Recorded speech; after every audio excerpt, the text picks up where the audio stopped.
ესეც ჩაარტყავ, მე ბულიკი უნდა მოგაწევინო სიმონ და მე მივდივარ მოსაპარად. ხო ისი ფხიზაზე მე ვერ არ მინდა ბიჭა სახში დავიდე. მოიცა მირეკავი, მოიცა. ხატე ლუკას ატაკდე ხარ ამდენ ხანს? დაჩისთან ვარდე. ვაიმე, ჩემი დაჩი და ვლაპარაკეთ დიკო. გამარჯობათ ქალბატონო რუსუდან, როგორ ზამდებით? კი. რა უნდა დააშევოს ქალბატონო რუსუდან რავალ ჩემთან. გეხვეწებით რა გთხოვთ თუ შეიძლება.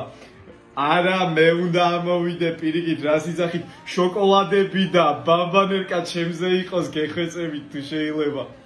რას იძახით, ძალიან დიდი მადლობა. არა, უფრთხილდები თვალის ჩინივით იმენა. საერთოდ არ ვაკარებ არაფერს უც რა. ხო იცით ეს ჩემ ხელშია გაზრდილი. აუცილებლად მოგკითხავთ. კარგად იყავით თქვენს აუცილებლად. მადლობა. მიდი ბიჭო, ჩარტყი გეუბნები და წავედით ეხლა ვიპარა. არ მინდა